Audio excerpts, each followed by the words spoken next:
who's just married into the Vanderbilt family. And at this dinner, she meets the man who becomes her second husband. And through that marriage to the second husband, she meets the Prince of Wales and starts this relationship with him. And that carries her through to sort of 1934, when her sister, now widowed, gets sued for custody of her daughter, Gloria Vanderbilt Jr., in New York City in what became known as the trial of the century. So we're at the end of the 1920s and into the 1930s. And it's a really interesting time period because, you know, we've got the Great Depression going on, you've got all of this poverty, but these two women, Thelma and Gloria, the two sisters that are in the book, don't really see it at all. They're in this ultra high echelon of society, and it's the parties, it's the end of the roaring 20s, and they're going out with a bang.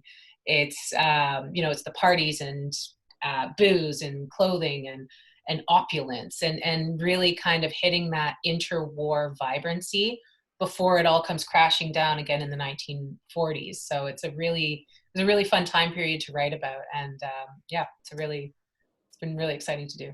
Yeah, it's the opulence is amazing during that time period too, and just the fabrics and the, you know, just how everything was just so luscious too. Okay, let's move on to Chanel, and let's talk about the decade that you decided to write about. So my newest release is The Last Train to Key West, and it is set in 1935, and it's set during the Labor Day hurricane of 1935. And it's one of the deadliest and most powerful storms to hit the United States. It hit the Florida Keys and really just wrought destruction on the region. Bryn mentioned about the Great Depression playing a role in her book, and that definitely plays a role in this book as well. The Keys in particular were really struggling even before the Depression. And so there were a lot of attempts to kind of revitalize the area. And one way that they did that was that they sent World War I veterans down to the Keys to build the overseas rail or highway. And they were down there working on the overseas highway when this hurricane hit. And tragically, they had really had a lot of struggles. They were basically protesting the government because they hadn't paid a bonus that they were owed before they were sent down to the Keys. And then once they were sent down to the Keys, they really are living in very deplorable conditions in these makeshift camps. When the storm hits, they're not evacuated properly. And it's really just a very sad story of people that were kind of forgotten and abandoned by the government. And of course, this is all against the backdrop of the Great Depression. So it was a really fascinating and also very sobering book to research. And at the same time, you really also have the influence of the end of Prohibition, which had just ended in 1933. And obviously the Keys kind of played a critical role in sort of smuggling and rum running, especially with its proximity to Cuba. And so I was able to kind of tie in a little bit of that underbelly of the Keys and some of the criminal element that you start to see building in Cuba, where the American mafia has kind of come down and is starting to establish a presence. And so for my readers who have read my first two historical fiction books, you also get to kind of see the Perez family back in action. I go back in time a little bit and I look at the family in the 30s, and in particular the aftermath of the Cuban Revolution of 1933. And one of my heroines, Mirita Perez, finds herself in the Keys on her honeymoon to kind of a mysterious character. It's very much an arranged marriage, and he has a bit of a mysterious past that kind of puts her in a dangerous position. But her life really intersects with the two other heroines, one who is a native of the Keys and is kind of running from a difficult marriage and trying to find a new life for herself. And then another heroine who has come down on the Overseas Railroad, which was an attempt to link travel between New York to all the way to Havana. You would take the railroad down from New York to Key West, and then in Key West, you could board a ferry and take the ferry to Havana. So it's this really interesting time period where you have all these cultural intersections and all these kind of important moments in history that are melding together. And these three heroines find themselves in the eye of this hurricane and have to kind of fight for survival against very insurmountable odds. Sounds really fascinating. It's going to be, can't wait to find out more as we get through the evening tonight, talking about some more about it. Okay, and Kerri, let's talk about your decade in your book. We've got The Girl in White Gloves, which is a biographical novel about the life of Grace Kelly. And so I actually cover a few decades in the book because she, of course, this is not a spoiler, I think, to anybody, she dies in the early 80s. But the majority of the book is really focused on her movie career in the 1950s. And I didn't really choose the 50s per se as much as I chose Grace Kelly, who was, I think for so many of us, like synonymous with 1950s glamour, right? She was in Rear Window and To Catch a Thief and Dial M for Murder, these three iconic Alfred Hitchcock movies right in the middle of the decade. She won her Academy Award in the middle of the decade. And of course, in 1956, she throws it all over to marry Prince Rainier of Monaco. And so, all of that really happens in the 1950s. And so I really got to, go into the ways in which she helped to define that decade, and how like what she was going through in her real life was really kind of going against the grain of the picture perfect image that she was portraying in films, but also, in magazine interviews and all the ways in which she appeared to the public. Culminating in her wedding of the century. We had a trial of the century, and then the wedding of the first wedding of the century, in her April 1956 wedding to Prince Rainier. And that dress. That dress. Oh, that we're dress. still talking about, right? Like, this Right. is what makes her an icon. It is the dress that all wedding dresses are compared to. So yeah, I mean, I think they even compared, like, Kate Middleton's dress was heavily compared to it, wasn't it? Yeah, I think, well, yeah. it had some elements, I think, that were meant to be in like an homage to the Grace Kelly dress. Yeah, it was. Yeah, so that dress. You guys all touched on it a little bit, and I'm going to try and not say guys but it's a bad habit. So if I do, you ladies will have to let me down on that. So, I know that, like, anytime you're doing historical fiction, it can be, you can really, like, go into these really deep dives into the time period. And so I'd like to know from each of you, can you tell us about a time when you had the aha moment during your research for the novel? And so, Chanel, do you want to start with that one for us? Sure. For me, research is such an important part of writing these books. I tend to really start off with kind of a very small idea, and then the research leads me to the plot of the book. And for me, I think it's a little bit of what I talked about earlier. I had kind of this bucolic image of the Keys, having been there before on vacation, and I think we kind of see it as this, island paradise. But when I really started researching it and realized how difficult life was there at that time period, and also the smuggling and some of the other criminal elements that were going on, it really led me down an interesting path with Mirita's storyline and with the research I did. And it shaped a lot of the book to kind of have that new image of what life was like in the Keys in the 30s. Were they as hit by the Depression as the rest of the country? Was it felt as strongly there? It was actually worse. They had issues with the citrus crop in Florida before the Great Depression, and so they kind of went into it with these struggles, and then obviously the Depression was a huge issue. Yeah. Kerri, what was your aha moment during your research? Well, like Chanel said, I mean, I enjoy the research as much as I enjoy the writing in some ways. The whole process of discovery and learning about something new is really exciting. And the research absolutely also guides my writing. I love being surprised. And actually, one of the first things that I was really surprised about Grace Kelly, I found it out pretty early, is that she did not set out to become a Hollywood star. And in fact, she kind of went reluctantly to Hollywood. She was trained and really serious about being a Broadway actress, not the singing and dancing, but the straight plays. And she, in 1947, she actually started at the American Academy of Dramatic Arts at the tender age of almost 18. She started studying at the American Academy of Dramatic Arts, which is the premier, acting school in New York at the time, and is still one of the premier acting schools in New York.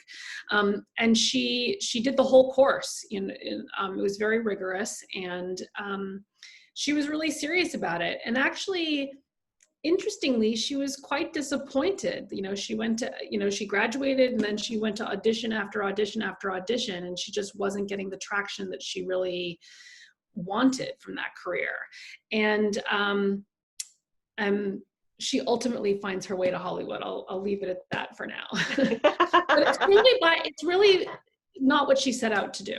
So that was kind of your thing where it was just like, because when you went into it, did you assume that she was wanting to be this star? Well, yes.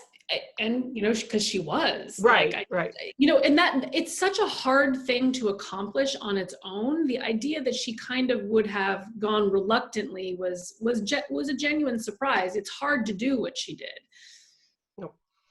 Okay, and so Bryn, we have somebody that's already says that they are already reading your book and loving it. So there's a good one from Melissa. So that's so great. Well, thank you. So what was your aha moment when you were researching? So I came across Thelma's story in a movie that was directed by Madonna in 2011 called W.E. And it's about the relationship between Wallace and Edward. And she references in that movie, she references the moment that kicks off my book, which is where Thelma, my character, asks Wallace Simpson, she has to leave Edward for a period of about 6 weeks. So she takes Wallace out for lunch to the Ritz Hotel and says, Edward's going to be very lonely without me. Will you look after him while I'm gone?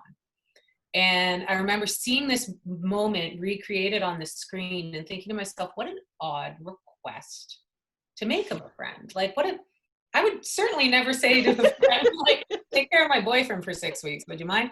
But that request was a very, that really intrigued me, because I was like, is this I am sick of the guy and I'm going to leave the barn door open, and if the horse gets out, the horse gets out. Was it that, or was it a genuine request from a trusted friend? And I went into this book thinking that it was the former as opposed to the latter. I thought that it was going to be the story of a woman who kind of was in almost cahoots with Wallace Simpson to get rid of an unwanted boyfriend.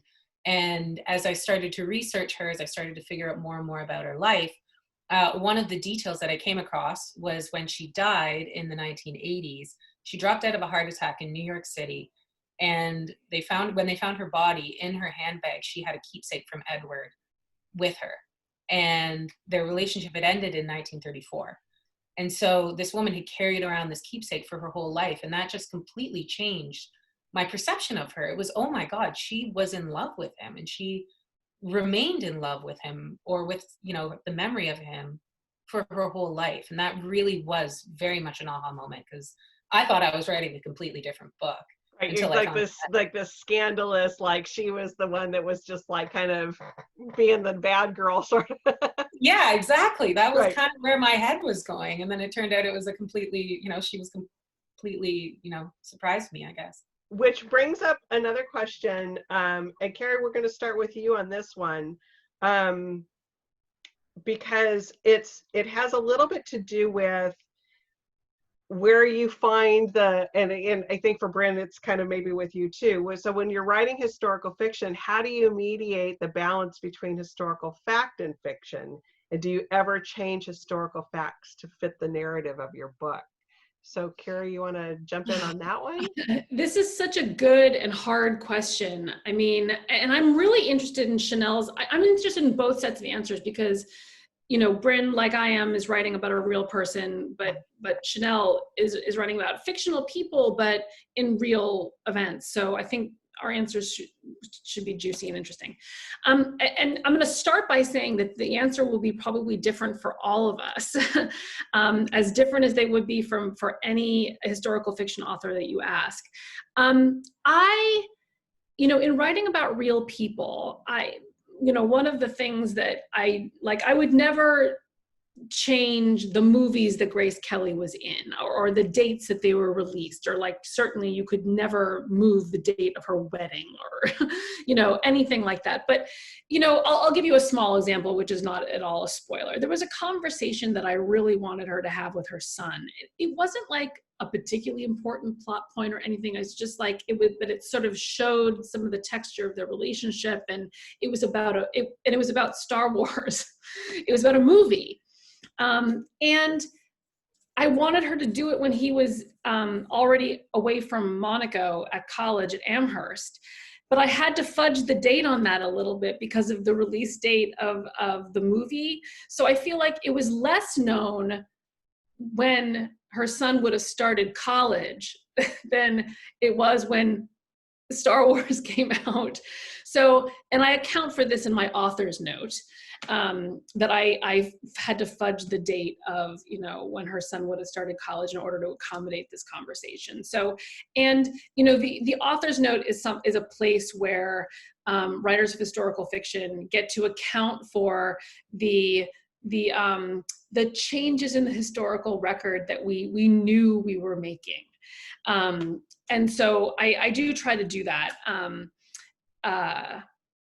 Anyway, I'll go to the next person on that. Because it is one of those things where it's like, because sometimes you're going along and you think, I really need this fact to fit in here, but you can't, because I'm sure you've all realized that somebody's going to call you out.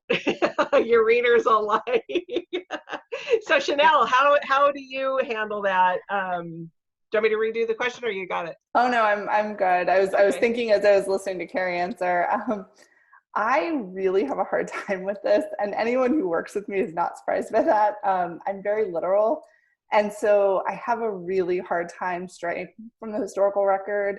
With the last train to Key West, one of the challenges, I mentioned the veterans before, and so after their deaths and after the hurricane hit, there were quite a few congressional inquiries.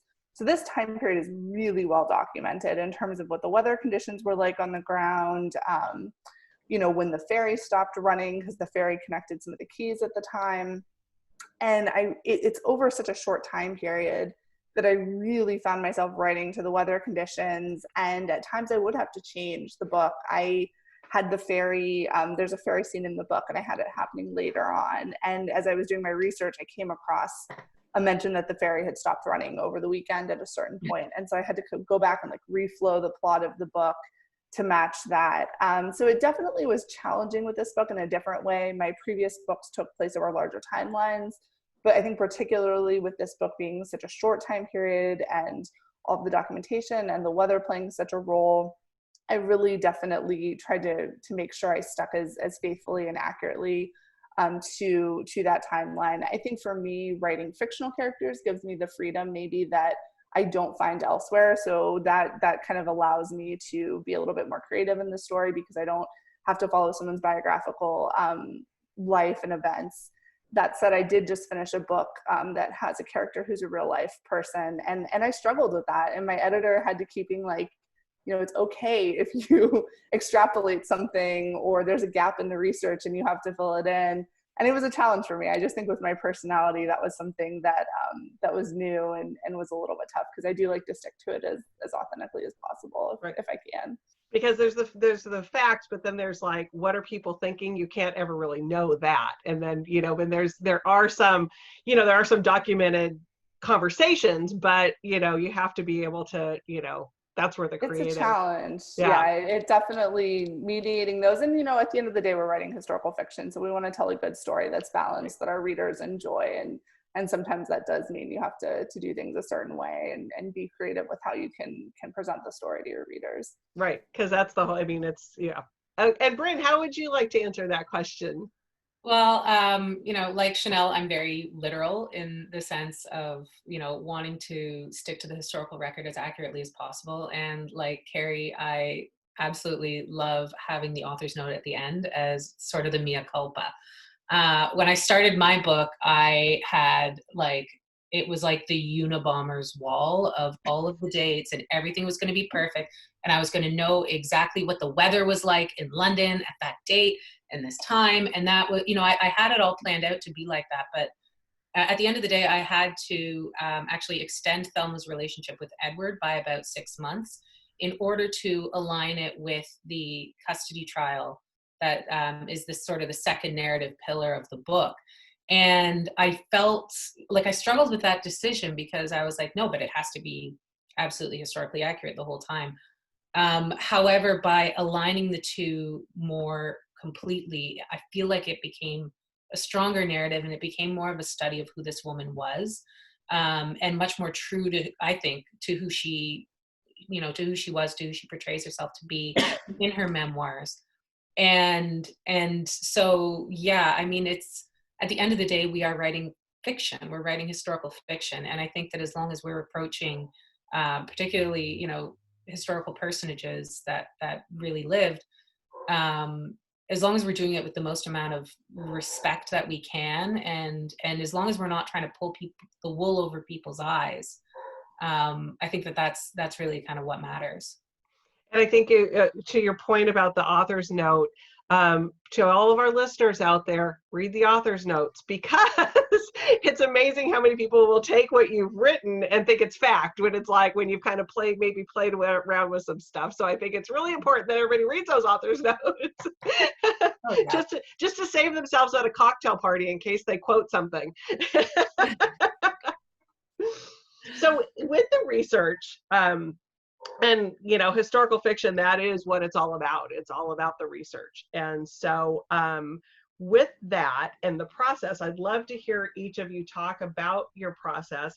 And do you get to travel to these places? So Bryn, we haven't started with you in a minute, so let's start with you on that one.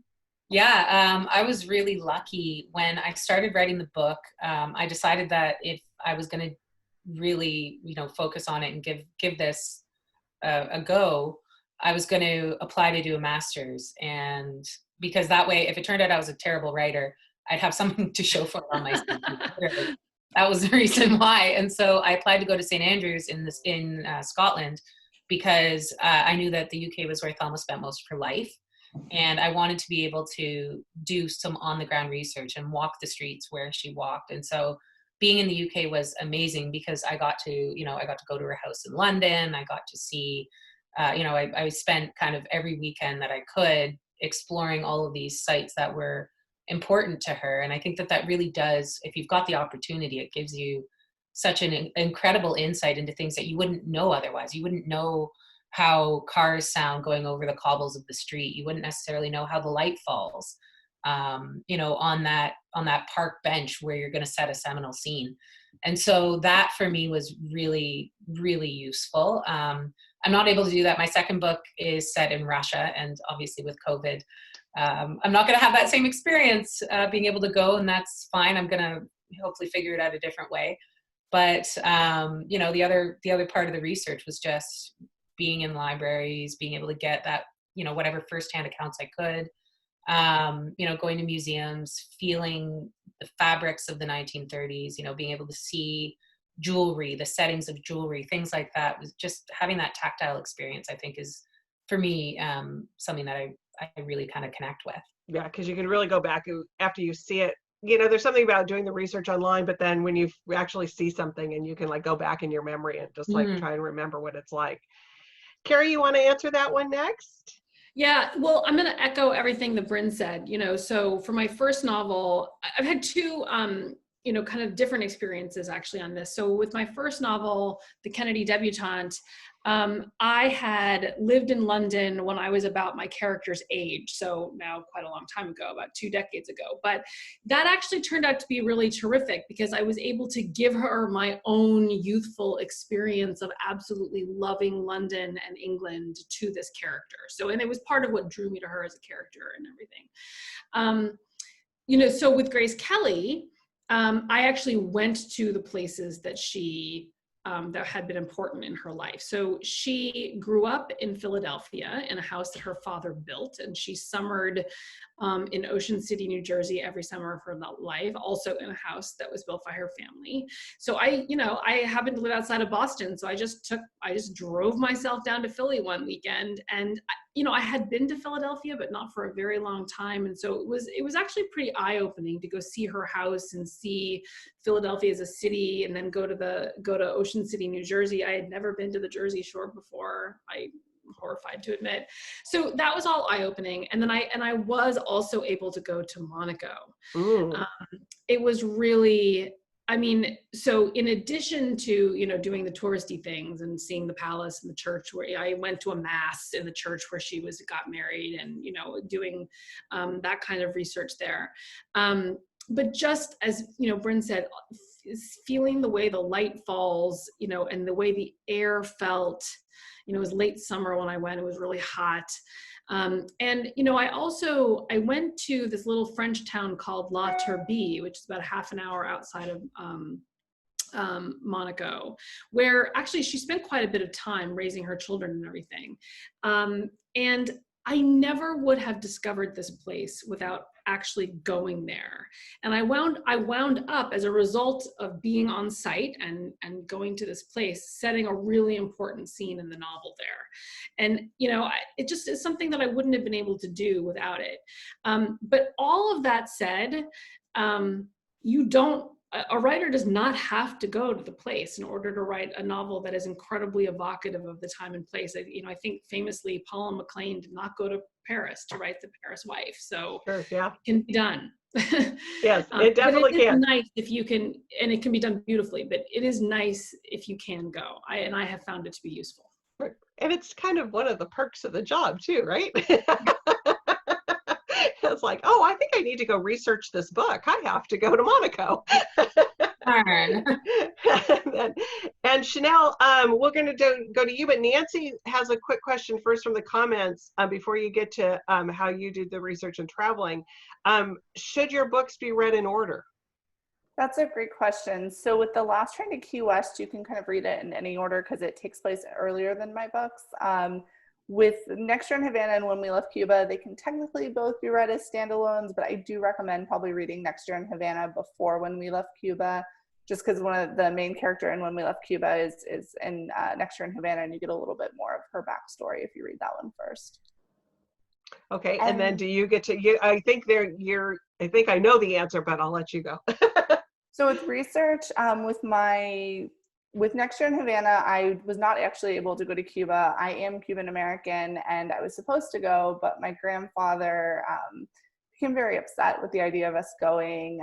He came over in '67 as a refugee and just feels really strongly about not supporting the regime, and was really afraid we were going to do a family reunion, and it just kind of opened a wound and a big discussion in the family that I think really led to me writing the book and wanting to explore that more. I definitely have family that have gone, and, you know, family friends, and I respect, you know, the decision that some people make to go, but with our particular situation, my dad and I just felt like it wasn't the best thing to do with him feeling as strongly as he does. So with that one, I really went off of family photos. Obviously having my family live through the events was really helpful because they were able to read the book and give me insight and that sort of thing, and lots of research and people who had been, and that was very helpful. With When We Left Cuba, I actually lived in South Florida for a few years of my life, and so definitely was able to kind of incorporate some of that culture and the feel of South Florida into the book. And then with The Last Train to Key West, I had been to the Keys before, kind of what Kerri was talking about. You know, it's a little different when you've been to a place and then when you go, when you're working on the book. It definitely gave me a greater appreciation. I think especially in a book where the geography is so important, it really helped me to understand how difficult it would have been for the characters. You know, when you talk about going to higher ground in a hurricane, or you talk about evacuating, the Keys are quite narrow. Back then, you know, you didn't have the overseas highway connecting all of the Keys. And there really weren't a lot of places that they could go to evacuate. So it definitely helped me kind of get in the mindset for the book and see it through new eyes. The other interesting thing is that there are mile markers when you're down there on the overseas highway. And so I could match the mile marker with where I knew in the historical record an event had happened. And there's actually little kind of memorial plaques that are up for the veterans camps that were down there. So even though the landscape is very, very different and it's kind of residential now and it's been built up, I could at least feel like I was standing in the place where my characters did, which I found really fascinating and definitely helped. That said, the book I'm working on now, a large part of it's set in Spain, and I have been to Spain before, but I had big plans to go. And obviously, as Bryn has experienced, I'm in the same boat where I'm going to have to kind of go off of research and memories and go from there. So and then plan those trips after, right? Like to do the book launch after the fact, right? Put something on your website afterwards, like with all the pictures of you going after. Yeah. I'm going to start bringing in some of the questions from the audience because I always think audience questions are so good. So Kerri, I'm going to start with you on this one. And I think that a lot of the audience and people who watch and who love historical fiction, it is all about the process and the research and things. So this one's a little bit about the process too. Melissa wants to know, how do you find the balance between research and writing? And do you do a lot of research up front or dig up answers as you go? So do you plot it, or do you, or are you kind of just making it up as you go? Kerri, you want to go with that one? Yeah, so I like to say that writing historical fiction totally changed the way I wrote. I wrote a few unpublished novels before I wrote The Kennedy Debutante, my first foray into historical fiction. And I was what people call a pantser, which means that I wrote by the seat of my pants with like no outline, no nothing. But there was no research involved. Like, occasionally I would have to look something up if I was talking about something I didn't, know the facts about. But I was not writing something with like a whole scaffolding of history. And so I followed almost the same process for Kennedy Debutante as I did for The Girl in White Gloves and the book that I'm writing next, which is that I start with a lot of research, and I basically compile a large like timeline in what becomes a ginormous Microsoft Word document, and it's and then I ultimately from that create something a little bit more outliney and streamlined. And basically, when I'm writing my first draft, I consult that every day. And I think, okay, so how am I, and it's not that I cover all of those events, but I figure out kind of what scenes I am going to set in which particular events. And I try to figure out how do I maneuver my characters between these, major events. And that's where a lot of the imagination comes from, especially writing about, a real person.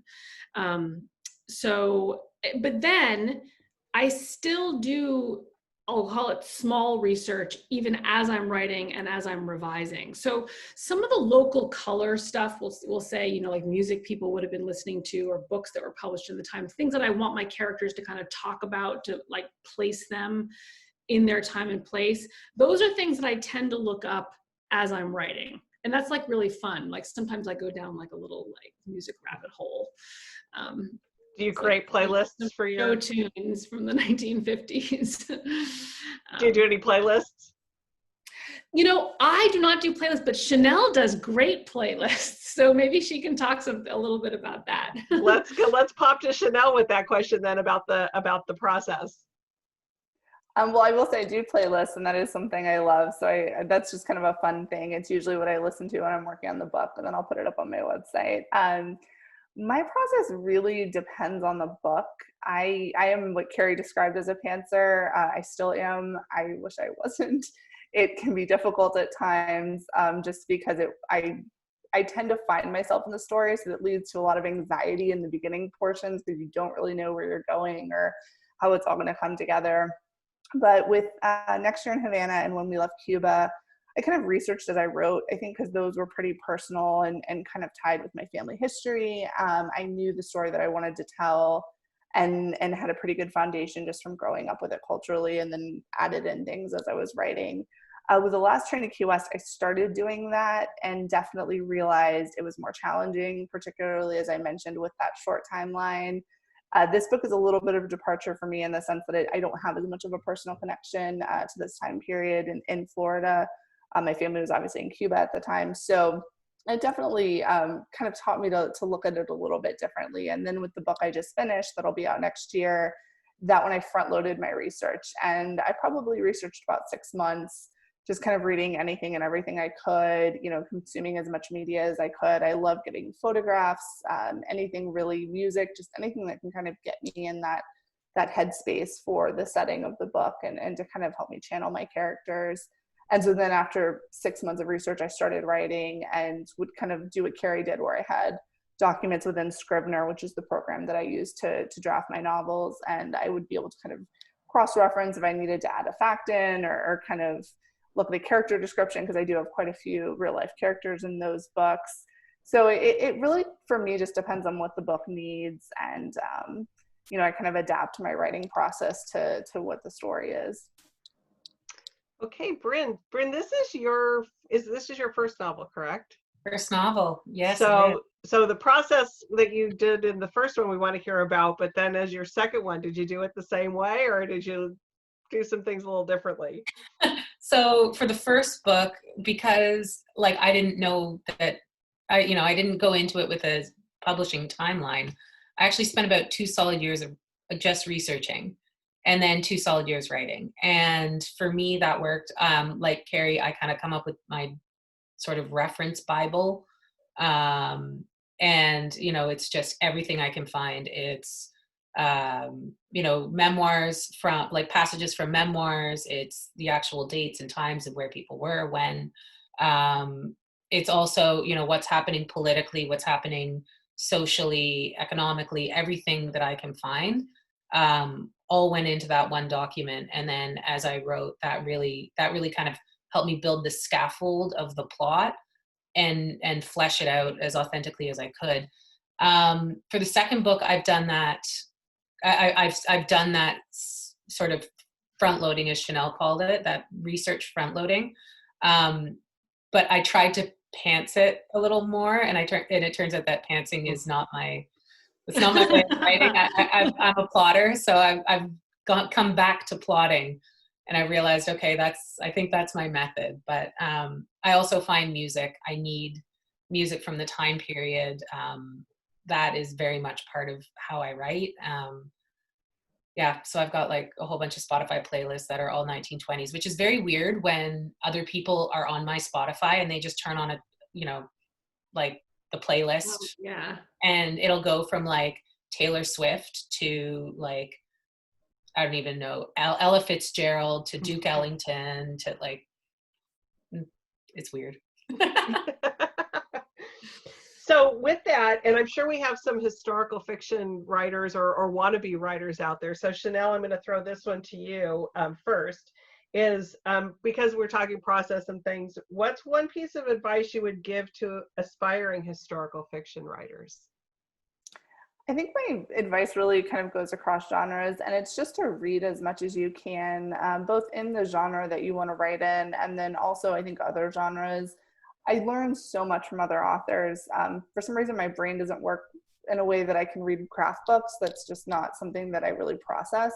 But instead, I find that reading other fiction and nonfiction is really helpful for me to kind of look at my own storytelling. And I learned so much from other authors. So I think definitely just reading as widely as you can and having a good understanding of the genre that you want to write in and what stories readers are reading right now and what the kind of rules and touch points of the genre are. Kerri, you want to take that next? I agree with that wholeheartedly. And to that, I would add, don't give up. I wrote 5 unpublished novels before the Kennedy debutante found its home with Berkeley. And it was well worth the wait. But it took a really long time. And, in concert with keep at it is try as many things as you possibly can. Those 5 novels, I wrote a romance novel, I wrote a mystery, I wrote 2 YA, one of which was a paranormal, and one was like serious literary fiction, not in that order. And so when it came time for me to sit down and write the Kennedy debutante, like I was able to bring all of that knowledge about plotting and character development and romance and how to write a sex scene, and all that stuff that I had learned from trying my hand at other genres came into play when it came time to write the book. So that's what I would add to that. And it's about honing your craft too, because right. It is. I mean, sometimes, some writers can do it right off the bat. One book. Right. But sometimes it takes a little bit, and I think that your point is very well taken, is that patience and being able to accept rejection, because that's a really big one too in this business. So Bryn, how about you? What would be your advice to an aspiring fiction writer? Well, I mean, building on what Kerri just said, I think that you have to be willing to try different things. Don't go into it proud, I suppose. Like, go into it knowing that you don't know everything about writing a book. I went into mine thinking 1 year, done, dusted, I'll have the book on the shelf. Obviously, you know, I learned a lot in the course of 4 years of writing, and realized that that really just kind of isn't how it goes. So, you know, don't be afraid of trying different things. Don't be afraid of trying different genres. But also, I would also say look beyond the written word in terms of developing your craft. There's so much interesting storytelling that's going on in films, in television, in so many other mediums that can really apply to how, you know, to how you do character development and how you do plotting. There's so much that you can learn from so many different fields. So. Right. And from yes, it's got to be hard though too. Do you guys stop writing or stop reading other people's stuff when you start writing? Because are you afraid that like something will mimic into your writing, or can you turn it off? I can't. I have to read while I write. I have to, because it inspires me. And, you know, if I'm reading someone else's work and their work is brilliant, then I go, fabulous. I've got to, you know, step up the game. I've got to meet this. This is my bar. So with that, we'll go to the next question. Chanel, I'm going to bring this to you, and we're going to wrap up in a little bit, but there's still so much to talk about. So I'm going to kind of merge a question here from the audience, and it kind of has to do with this one too. And you've each touched on it a little bit, but Melissa would like to know, can you tell us about your next book and latest project, which kind of morphs a little bit. Have you been writing more or less in the quarantine? So Chanel, you want to take that one first? Sure. So if you can't tell by my nervous laughter, I've been writing less in the quarantine. It's been tough. It has been tough. I have a book due in November, and it's definitely been a challenge to write. So we'll see. I think also I always have a hard time when I have a book come out. I'm usually pretty busy with promoting the release, and so that kind of makes things a little more complicated as well. But my next book is actually going to be out next year, and thankfully that one is written, and I'm just doing copy edits right now, but it's going to be out in early 2021, May, and it's called The Most Beautiful Girl in Cuba, and it is set during the Spanish-American War and the Cuban fight for independence from Spain. So we're kind of going back to the Gilded Age time period a little bit. And it features 3 heroines, one of which is kind of a famous Cuban revolutionary. She was a real life figure, and so it's my first time writing about someone who actually lived through these events and is a real life figure. And it was really fascinating learning about her life and researching that time period. It was not a period I knew that much about, and so I definitely learned quite a bit about my Cuban heritage and history through researching the book. And for my readers, you will see a Perez family member making an appearance. We're going to see one of the ancestors, Mirita Perez, and she plays a really central role in the book as well. So I'm very excited to share that with everyone, and should have cover reveal and pre-order and all those things happening pretty soon. So excellent. Bryn, how about you? Yeah, so I'm working on a book. It's due in November, but I'm not we sure should share each other on. I need some help here. Yes, please. Absolutely. The accountability partners. Yeah. Yes, I need that. We'll connect.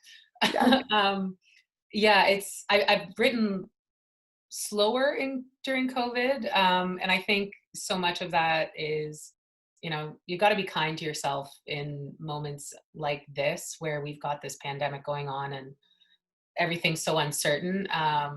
I think it's important to be kind to yourself and take time for your mental health, and it's all well and good. But yeah, the book that I'm working on now is it's the fall of the Romanov dynasty as told by the eldest Romanov daughter. So yeah, that's going to be coming out also with Mira soon. Excellent. And Kerri, how about you? You're still on mute though. Yeah, I'm unmuting myself.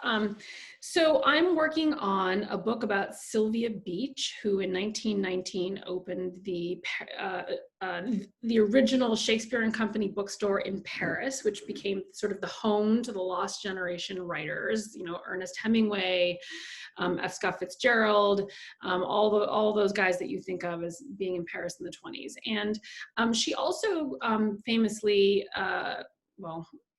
maybe not famously enough, this is why I'm writing the book, she published the very first edition of James Joyce's novel Ulysses in 1922, and it was quite an adventure. There was a trial. The book was convicted of obscenity in 1921, and then after she published it, she had to figure out how to smuggle it back into the United States alongside the illegal liquor. So, I'm writing about Paris in the 20s and 30s, which is just really exciting. And as for how I've been writing in quarantine, like I do have a deadline of September 1st to light that fire under my, under me. So I was very slow at first, but then I found a groove, and I think it's been a little bit slower than normal, but I'm plugging away at it. Yeah, so I got really good at writing in 2-ish hour spurts when my daughter was in nursery school, which seems like 100 years ago now. But that kind of habit and ability to write in short bursts is serving me well again now. Mm-hmm. Yeah, because it seems like, as I know that a lot of readers that we've had and a lot of authors that we've talked to, everybody's attention span is just out of sorts between. So I imagine writing's kind of the same way. So as we wind down a little bit, I have a little bit of a quick round that I'll do in a little bit, but there's the last one. Everybody always likes to know what you're reading and who some of your favorite authors are, so that they can, because I know that fans will blow through your books and then they'll have to wait another year until they get to see another one of your books. So who would you recommend? Let's start with Kerri. Let's start with you. Who would you recommend people read? There are so many great books out right now. I'll recommend something that's actually not historical fiction that just really just swept me away a couple of weeks ago, which was Lily King's Writers and Lovers. So good. It just, my speechlessness, I hope, says it all. It was just beautifully written. The story was well crafted, and if you're watching this Zoom, you care about writers, and it's about an aspiring writer. And, not that it is the gospel truth about how you become like a writer, but like it really had a lot, it resonated really, really strongly with me. So that's my big recommendation for the evening. It was really good. That was a great book. Bryn, how about you? So this weekend, I finally got Utopia Avenue by David Mitchell, and I adored it. I could not put it down. He has such a brilliant way with words, and the way that he structures his books is so outside the box. And this one, set in the 1970s, a struggling rock band, that's very much something that I'm interested in. I love that aesthetic. And yeah, it's taken me down a bit of a David Mitchell path, because I finished that and then I immediately picked up Cloud Atlas, which I've read before, but I've lost my copy. So I picked that one up, and I picked up The Bone Clocks, and I'm halfway through The Bone Clocks now. And I'm on the David Mitchell train for probably the next couple of weeks. I was going to ask you if you had read him before reading his newest one. So you had, because I think that he is just, he's I think we got to put him in the genius category. And how. Oh my God, yeah, and it's all interreferential. All the books kind of weave together. Oh, I don't know how his brain works. Really? Yeah. Chanel, how about you? Who would you recommend for people? I would say probably the book that has kind of touched me and affected me the most this year was Anthony de Palma's The Cubans. It's a nonfiction book. It came out in May, and it's the story of different Cubans living in modern Cuba right now in this suburb of Havana called Juanabacoa. And it's just this really beautiful, heartbreaking, hopeful portrait of their lives, some of the everyday struggles that they're facing. And he's a reporter with the New York Times, and he just really does a beautiful job of depicting their lives, and their voice just shines through the book. And so it really was a very powerful read for me, and definitely one I highly recommend for anyone that has an interest in Cuba. And then, since we are talking historical fiction, I will say I just read an arc of Kristen Beck's Courage, My Love, which is coming out next year. It's a debut. about the Italian resistance, and during World War II, and I really loved it. It's an incredible book that I know readers are really going to love. Who's the publisher? Do you remember who the publisher is on that? It's a Berkeley book. We share an editor Okay. and an agent, so yes, it'll be out with Berkeley next year. Chanel, I just finished that arc, and Isn't honestly, it incredible? Could not put it down. It just moved me. It's beautiful. Mm-hmm. Okay, what was the title of it again? Courage, My Courage, Love. My Love. Okay, so now we're going to do a quick, we're going to do just a couple of them. This is to get to know the author. So we'll start with Bryn. We'll go Bryn, Kerri, Chanel. Bryn, first concert. At Santana. Kerri? George Michael. Love it. Chanel? Mine is going to be really off-brand. It was Randy Travis. My parents were in a country phase. I know it's an odd, but that was it. I love it. Okay, favorite drink, Bryn? I really love a gin and tonic. Kerri?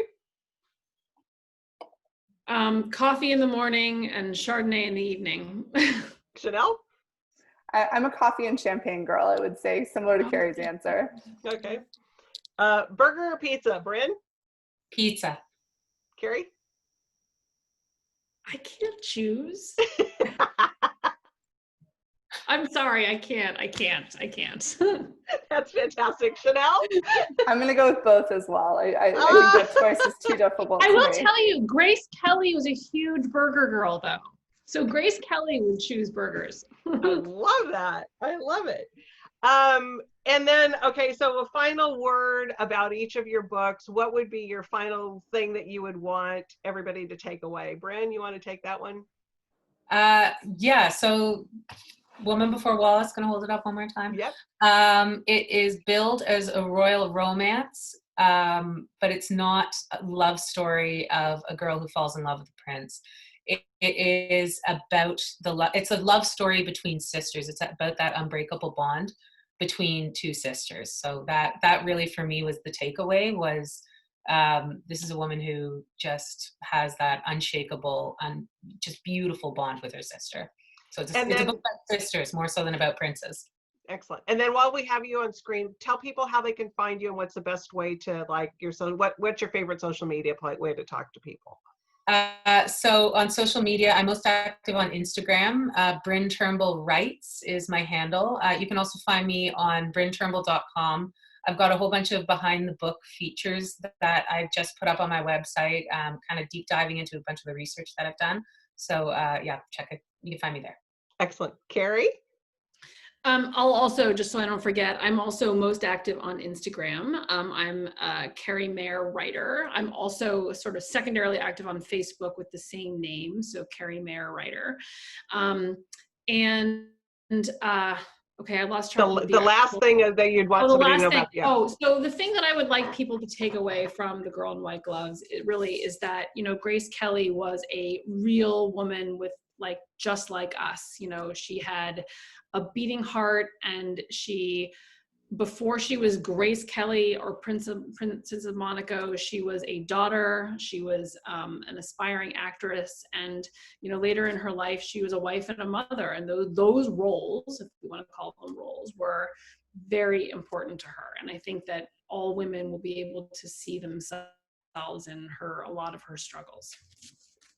Thank you. And Chanel?